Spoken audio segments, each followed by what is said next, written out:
Bonjour à tous, vous avez tous entendu parler du paludisme, mais qu'en savez-vous?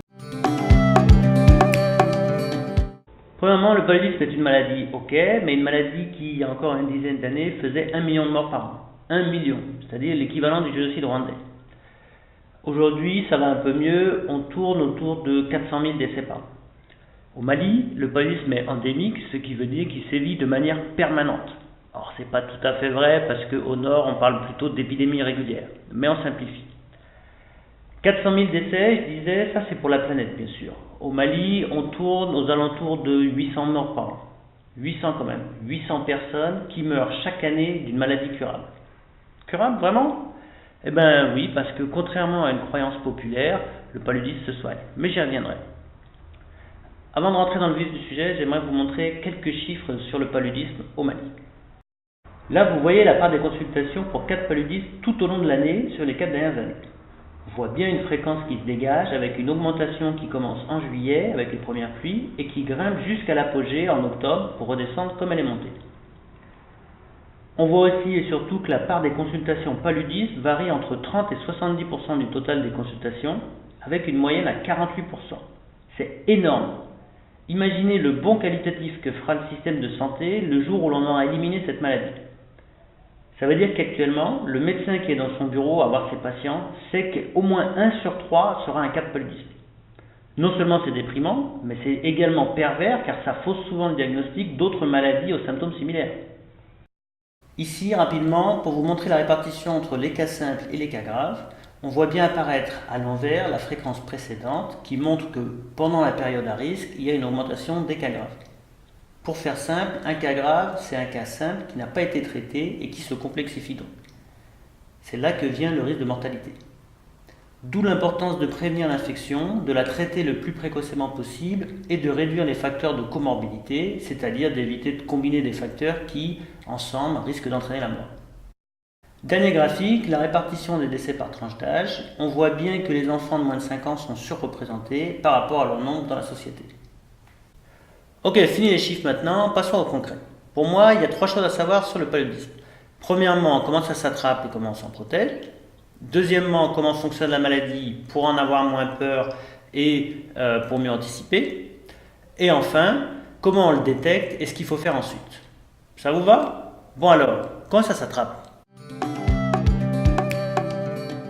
Alors, vous n'êtes pas sans savoir que tout commence par une piqûre de moustique. Première différence ici, nos moustiques ne sont pas les gros monstres que vous trouvez par exemple en France et qu'on peut attraper par les pattes tellement celles-ci sont longues. Non, nos moustiques sont tout petits mais ils font le même bruit désagréable. Première chose à savoir, seule la femelle pique et elle ne le fait pas pour se nourrir mais pour développer ses œufs. Toute piqûre ne veut pas dire paludisme, déjà parce qu'il y a plein d'insectes qui piquent, les fourmis, les mouches, etc.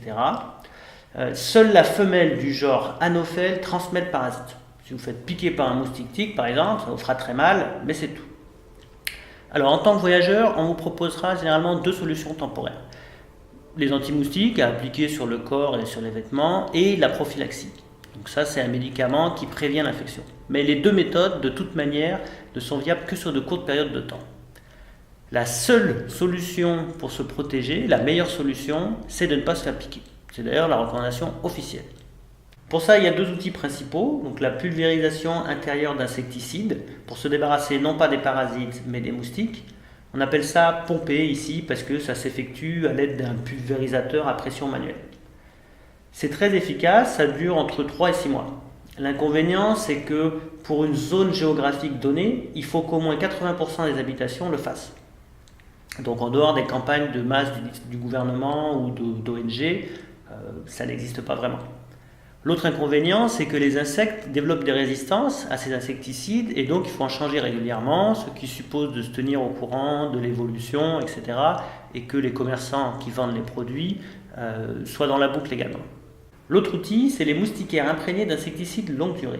L'anophèle ne pique que du crépuscule jusqu'au lever du soleil le matin, donc grosso modo pendant votre sommeil. La moustiquaire est donc indispensable, d'autant que son produit peut durer 2 à 3 ans. Elle sera déchirée bien avant ça, rassurez-vous. L'autre avantage, c'est que la moustiquaire est distribuée gratuitement à toutes les femmes enceintes pendant les consultations prénatales. Alors évidemment, ça c'est la théorie, puisque en pratique, comme les gens ne sont pas au courant, ils ne les réclament pas forcément, et certains centres de santé les revendent aux pharmacies. Et des gens en meurent. Mais tout aussi indispensable que soit la moustiquaire, elle ne vous protège que lorsque vous êtes dessous.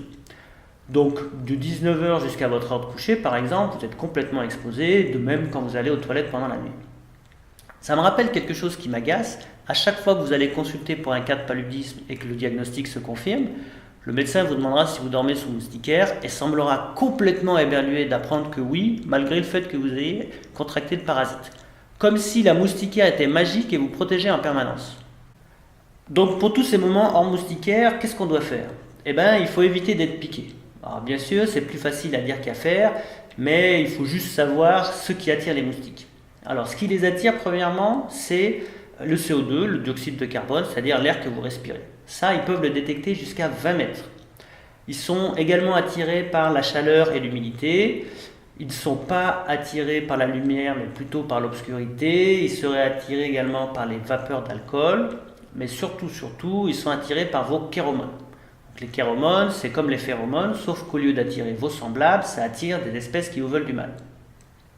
Alors tous les moustiques ne sont pas attirés par les mêmes, parce qu'on en sécrète plusieurs, mais très souvent quand même ceux des chevilles. Raison pour laquelle ici, quand on rentre à la maison, on se lave et on se sèche bien, ça limite la transpiration. Je disais tout à l'heure qu'ils ne piquent que la nuit, évidemment ils n'ont pas de montre. Donc si vous reproduisez un environnement nocturne avec de la pénombre, de la chaleur, de l'humidité, etc., ils peuvent très bien être piqués à nouveau. Il est important de savoir que lorsque l'anophèle a piqué, elle va souvent rester à l'intérieur et elle va chercher une eau stagnante pour y pondre ses œufs. Je disais en introduction que les cas de paludisme sont périodiques, c'est-à-dire que c'est très lié à la chaleur, puisque pour que les œufs se développent, il faut qu'ils soient sur une température moyenne comprise entre 18 et 35 degrés, top étant 24 degrés. C'est la raison pour laquelle la saison chaude les voit disparaître, mais, car il y a un mais, les œufs de moustiques peuvent se mettre en une sorte d'hibernation pendant de très longues périodes en attendant un meilleur climat. Et le pire, ces œufs sont insensibles aux insecticides. Dernière astuce, les moustiques étant des petits insectes volants, une bonne solution de fortune efficace reste le ventilateur. Comme il fait généralement chaud aussi, ça fait d'une pierre deux coups. De toute façon, tous les maliens finissent par être infectés et développent une sorte d'immunité partielle. Je parle de ceux qui sont en zone endémique. Les nordistes, justement, qui arrivent à Bamako, sont beaucoup plus exposés. Mais passons à la deuxième partie, comment fonctionne la maladie? J'ai parlé de parasites tout à l'heure, car c'est bien de cela qu'il s'agit. L'anophèle, lorsqu'elle pique, va transmettre via sa salive un parasite de type Plasmodium, qui est donc responsable du paludisme. Il existe au moins 5 espèces de Plasmodium, mais au Mali, on ne trouve quasiment que le Plasmodium falciparum. Alors, la bonne nouvelle, c'est que le Plasmodium falciparum n'est pas une espèce qui va rester longtemps dans le corps, comme ça peut être le cas d'autres espèces. Donc, une fois reparti, si vous n'avez rien au bout d'un mois, a priori, vous êtes tranquille. C'est une bonne nouvelle. Bon, la mauvaise nouvelle, c'est que c'est également Plasmodium falciparum qui est responsable du plus grand nombre de décès. Mais on ne peut pas tout avoir. Il existe également un tout petit peu de Plasmodium vivax, mais c'est plutôt dans le Grand Nord. Donc, première étape, l'anophèle femelle pique et vous transmet le parasite qu'elle a elle-même obtenu d'un paludéen avant vous. Pour info, le moustique met entre 2 et 3 minutes pour faire son affaire. Le moment où vous croyez avoir été piqué n'est en fait que lorsqu'il a terminé. Deuxième étape, les parasites qui mesurent 2 microns envahissent la circulation sanguine puis atteignent le foie dans la demi-heure.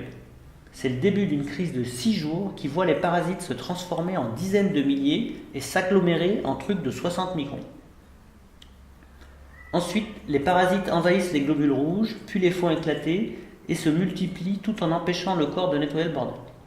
Il en résulte des gamètes du parasite qui seront ingérés par un prochain moustique. C'est le moment où vous êtes infectieux. C'est dans le moustique que la vraie reproduction aura alors lieu, puis le parasite migrera vers les glandes salivaires de l'insecte pour mieux recommencer tout le cycle. Alors le Plasmodium n'est pas un parasite de l'homme, mais un parasite de l'anophèle, car c'est chez elle qu'il se reproduit. L'homme n'est qu'un marchepied dont se sert le parasite pour atteindre son objectif et auquel il fout le feu au passage. Comme beaucoup de parasites, Plasmodium influence son hôte de différentes manières. Premièrement, il va rendre l'anophèle beaucoup plus attiré par les humains porteurs du stade infectieux, le stade des gamètes. Deuxièmement, il va pousser à piquer beaucoup plus le moustique qui porte lui le stade transmissible, toujours pour favoriser sa propagation.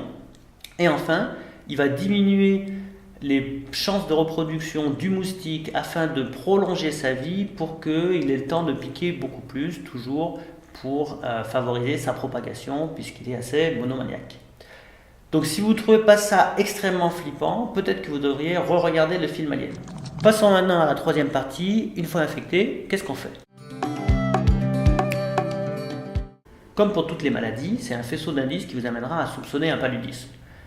Le seul facteur forcément présent, c'est la fièvre supérieure à 38, mécanisme d'autodéfense de base. Particularité du paludisme, cette fièvre sera intermittente, justement, ce qui va correspondre aux cycles pendant lesquels le parasite casse les cellules et produit des toxines.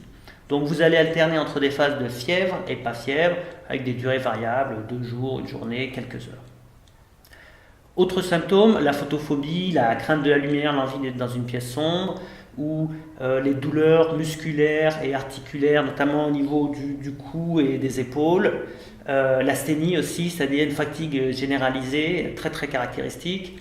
On a souvent l'impression de ressentir de la douleur dans l'intégralité du système sanguin. C'est juste un délire de patient, hein, mais vous y repenserez quand vous aurez votre prochaine crise. Également des crises de transpiration, par exemple des douleurs à l'abdomen, notamment vers le foie, une pâleur de la peau parfois aussi qui peut indiquer une anémie, donc une déficience en fer, ce qui est très très dangereux pour les femmes enceintes. Voilà pour les signes que vous pouvez observer. L'idée c'est bien sûr d'aller consulter dès que vous avez le moins de soupçons de paludisme, car plus il sera traité tôt, moins il aura de chances d'être grave et meilleur sera le rétablissement.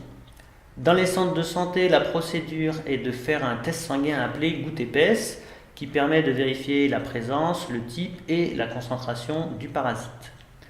Alors c'est un petit peu plus cher et un petit peu plus long que le test de diagnostic rapide qui là est une micro-piqûre au bout du doigt qui indique en quelques minutes si le parasite est présent ou non. En fait, il teste certains anticorps. Ces TDR sont gratuits et sont surtout utilisés dans les zones où on n'a pas accès au microscope. En pratique, les tests sont assez rares et généralement le médecin vous prescrira les antipaludéens sans certitude sur la base de vos symptômes. Pour ce qui est du traitement, généralement pour le palud simple, c'est un composé à base d'artémisinine, très efficace en traitement oral, généralement de 3 jours. Il faut savoir qu'il y a quelques années, on utilisait beaucoup du Coartem, mais le parasite y a développé une résistance, donc on l'utilise beaucoup moins. Même pour l'artémisinine, c'est probablement qu'une question de temps, puisque déjà le parasite y a développé une résistance dans certains pays d'Asie. Pour les cas graves, comme je le disais plus tôt, c'est une évolution d'un cas de paludisme simple qui n'a pas été traité suffisamment tôt. Là, pour le traitement, on sera tout de suite sur de l'intraveineux, parce que souvent le patient est déjà prostré, s'il a un trouble de la conscience, ou bien il a des convulsions, ou bien il a des problèmes cardiovasculaires, c'est-à-dire des problèmes de respiration. Le parasite entraîne une septicémie, donc une infection généralisée qui va elle-même entraîner une défaillance des gros organes, le cœur, le cerveau, le poumon, rein, le foie bien sûr. La molécule pour l'antipaludéen là sera souvent de la quinine et au Mali, tout cas de paludisme pour une femme enceinte est considéré comme grave en raison des risques immédiats pour elle, mais également à cause de la transmissibilité au bébé. Voilà, vous en savez maintenant suffisamment, je pense, sur le paludisme pour prendre cette maladie au sérieux sans pour autant tomber dans la légende urbaine. Il n'existe pas de vaccin public contre le paludisme actuellement, même si l'un est en cours de test. Bon, d'abord, ce n'est pas le premier, et puis il ne fournira de toute manière qu'une protection partielle. Mais il y a beaucoup de recherches en cours, y compris au Mali. Mais bon, le parasite change déjà 3 fois de forme rien que dans le corps humain, donc c'est vraiment pas facile cette histoire. C'est d'ailleurs la raison pour laquelle certains cherchent des solutions alternatives de type savon insecticide ou bien des moustiques génétiquement modifiés qui ne donneraient naissance qu'à des mâles. Bon, allez, changeons de sujet.